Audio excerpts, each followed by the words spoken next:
Bonsoir. Triste nouvelle. Incendie dans un dépôt d'essence ce matin à Semekoudji. Plus d'une trentaine de personnes mortes et des dizaines de blessés. Un mauvais état de la gare routière de Kalavipota. Les chauffeurs et clients subissent la dégradation remarquable du parc depuis le début de cette saison pluvieuse. Des avis de recherche lancés contre 26 responsables du gouvernement de Mohamed Bazoum.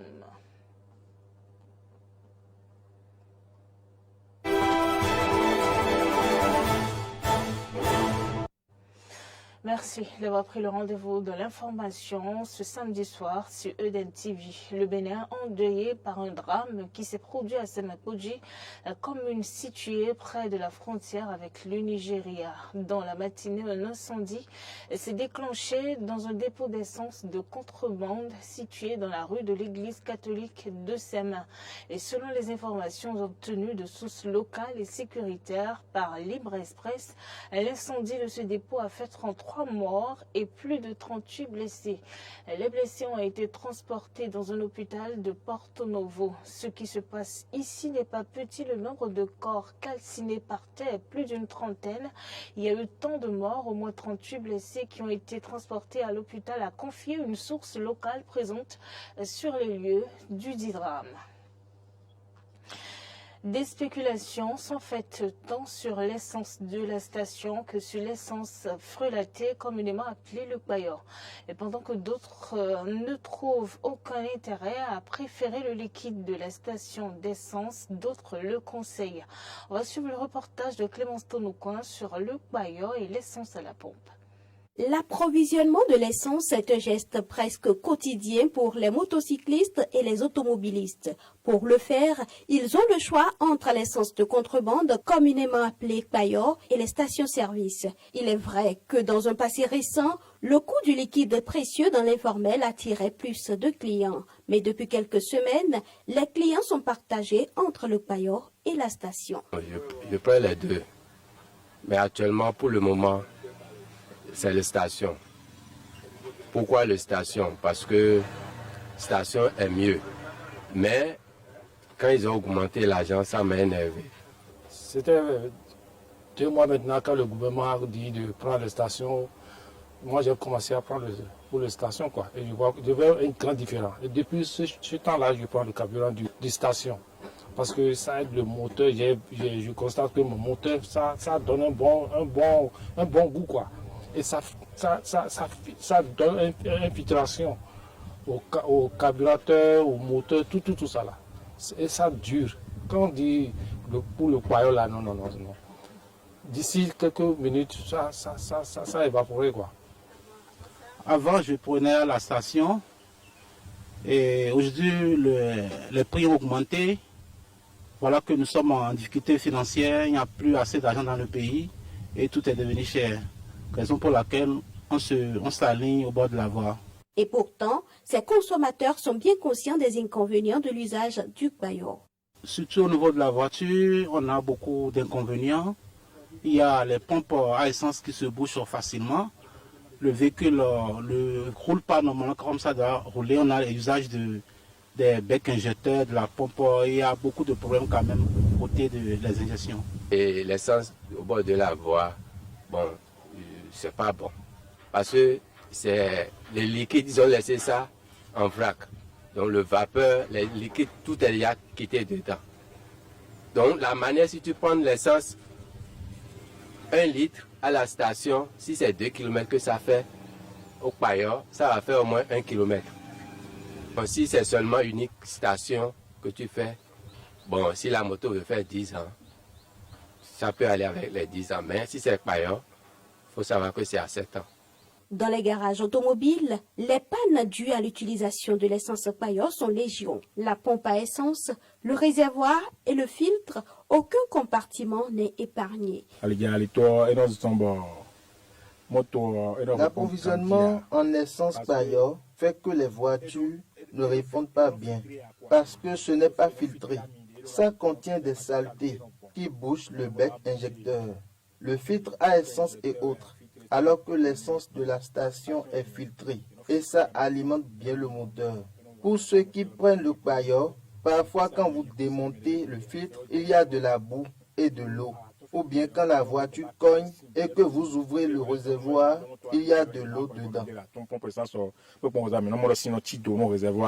Les citoyens rencontrés ont souhaité que les efforts de construction de stations-service se poursuivent afin qu'elles soient plus nombreuses et plus rapprochées les unes des autres pour faciliter l'approvisionnement aux populations. En tout cas, beaucoup de dégâts liés à l'utilisation de l'essence Payor, notamment ce dégât d'incendie qui a eu aujourd'hui même à Sémécraké. Toujours dans ce même registre, le directeur général de l'Agence nationale de normalisation, de métrologie et de contrôle qualité en mission de contrôle dans les stations-service de la ville d'Abomey-Calavi a invité les consommateurs de l'essence à prendre des précautions avant tout achat d'essence dans les stations-service. Abdoulatif Saliou et son équipe ont constaté qu'il y a des pompes qui ne respectent pas les normes. Et ces pompes qui servent les produits débitent des quantités qui ne sont pas conformes à la mesure nominale demandée. Par exemple, si vous demandez 5 litres, vous n'avez pas forcément les 5 litres, a-t-il précisé. L'ANM a déjà procédé à la mise sous scellé de plusieurs pompes détectées pour ces irrégularités. Je vous l'annonçais dans les titres, les chauffeurs et clients de la gare routière de Calavi-Kota subissent les dégradations remarquables du parc depuis le début de cette saison pluvieuse. Impossible d'éviter les trous multiples malgré les nombreuses actions menées par les responsables du parc. Arthur Wando a effectué une descente tôt ce matin, suivant son reportage. Une gare routière dégradée par l'eau, surtout en saison pluvieuse. Tel est le quotidien de ce que vivent passagers et chauffeurs ici, sur le parc de Calavi-Kota. Par rapport à notre gare de Calavi-Kota, la situation que nous vivons ici, c'est dramatique parce que le parc, ça ne reflète pas la carrure de la commune. Parce que quand on va parler de la commune de Calavi, là, je pense que c'est la première, la seule gare la plus reconnue que nous avons ici. Mais arrivé sur le terrain, là, on ne vit pas. La première des choses, il n'y a pas assez d'espace pour nous. La deuxième chose, c'est que le terrain n'a pas du tout assaini. Du tout assaini. En cas de pluie, c'est ça que nous vivons. Les passagers se plaignent aussi. Ça gâte nos véhicules. Il y a trop de trous. Regarde, dans cette saison pluvieuse, nous ne savons où mettre nos pieds. Quand les passagers rentrent dans les véhicules, ça se salit. Vous voyez, non?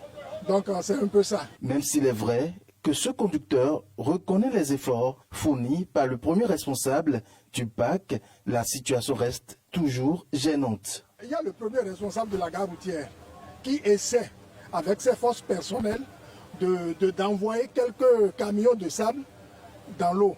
Aujourd'hui, ça a débordé la vase, sinon ce serait déjà fait depuis. Sable, gravier ne cesse d'être déversé ici. Le chef parc n'a jamais cessé d'agir quand il le fallait. On est en train de faire, on prend sable, on prend caillasse, on met ça dedans, mais chaque jour la pluie tombe. Mais il y a beaucoup de l'eau sur le parc. Mais ce n'est pas que c'est là. Mais sur les pavés de Cotonou, même au goudron, même l'eau tombe. Mais la pluie tombe comme ça, tout cadé qui est inondé. Pour ce passager, ne maîtrisant pas les efforts que fournissent les responsables du parc, il y a de quoi se plaindre. Vraiment, c'est pas bon que le lot là reste ici. Parce que la voiture venue ici là, elle met dans le trou. C'est pas bon le truc là. Parce que les clients viennent ici pour passer là. Parce que le voiture met dans l'eau les clients. Bon, juste que c'est pas bon. Ainsi donc, conducteurs et clients interpellent les autorités compétentes. Le premier responsable qui est l'autorité communale doit penser à nous. Il y a même des pavés en instance à l'arrière-cour de la mairie que le premier responsable avait sollicité quelques de ces pavés-là pour la gare routière, ce qui n'a pas été fait. Donc nous exhortons la première autorité de la commune de Calavi de jeter un coup d'œil sur la gare routière de Calavi. Moi, je demande au maire d'avoir une pensée, une idée sur la gare pour que la gare soit réellement assainie. Sinon, ça ne nous arrange pas du tout. Nous, les chauffeurs, on n'a pratiquement pas une situation reluisante ici. Parce que le maire, vous venez voir, mais les trucs là, le sable, le truc là, c'est bon. Le lot n'est pas resté ici. Il est à préciser que cette gare routière est l'une des anciennes gares routières d'Abomey-Calavi. Et puis à la Cour constitutionnelle, la nouvelle secrétaire générale, Serapi Isabelle Aïssi Djonon Djato, a été investie dans ses fonctions jeudi 21 septembre après sa nomination prononcée en Conseil des ministres du 13 septembre. La cérémonie d'installation s'est tenue en présence du ministre de la Justice Yvonne Detchenou, du représentant du bâtonnier de l'ordre des avocats, maître Zachary Bababoudi, des conseillers ainsi que du personnel de la haute juridiction. La nouvelle secrétaire générale a juré de bien et fidèlement remplir ses fonctions, de respecter scrupuleusement les obligations qu'elle lui impose et de garder les secrets de délibération même après la cessation de ses fonctions. À en croire Dorothée Sosa, présidente de la Cour constitutionnelle, beaucoup d'espoirs sont placés en elle dans le succès qui doit être le sien et qui doit être celui de la Cour et de toute l'institution. Les objectifs fixés doivent être atteint. Serapi Isabelle Aïssi Djonon Djato a été pendant 6 ans secrétaire générale adjointe de la Cour constitutionnelle. Et puis en dehors du Bénin, des responsables et personnalités du gouvernement de Mohamed Bazoum sont recherchés de toute urgence par la junte au pouvoir. Ils sont au total 26 responsables et personnalités à être recherchés par le régime militaire. Et il s'agit notamment du Premier ministre du gouvernement déchu, du ministre de la démocratie, de la diplomatie, du ministre de l'ambassadrice du Niger en France, du ministre de l'énergie. Plusieurs autres hauts responsables qui ont travaillé à la présidence du Niger sont aussi recherchés. L'avis de recherche a été rendu public par la brigade de recherche de la gendarmerie nationale nigérienne. Et puis une dernière information dans ce journal en France, suivant ce qui se passe là-bas avec nos confrères de RT. La France va réduire son empreinte opérationnelle en Afrique et jouer un rôle plus important dans le Pacifique.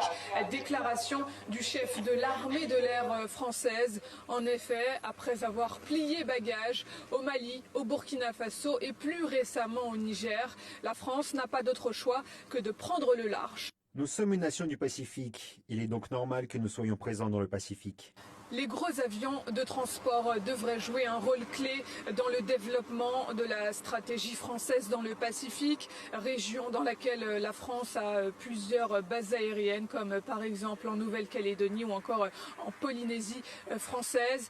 Les forces françaises ont déjà participé aux côtés des États-Unis et d'autres partenaires régionaux à plusieurs exercices comme Talisman Sabre ou encore Northern Edge. Nous couvrons de plus en plus de zones dans le Pacifique. Nous serons plus présents à l'avenir. Le coup d'État au Niger en août dernier a déjà entraîné la fin du pacte militaire entre Paris et Niamey, l'évacuation de citoyens français du pays et l'assignation à résidence de l'ambassadeur français à Niamey, qu'Emmanuel Macron, le président français, qualifie de prise d'otage. Alors la France ne mettra pas pour autant fin à son soutien aux missions antiterroristes dans le Sahel. C'est en tout cas ce que dit le chef de l'armée de l'air française. Nous serons présents pendant un certain temps pour la formation, pour des choses comme ça. C'est une bonne utilisation des capacités de l'armée de l'air, en particulier des avions de transport. La France dit être prête à collaborer avec plusieurs gouvernements pour mieux comprendre leurs besoins et déployer des forces si nécessaire.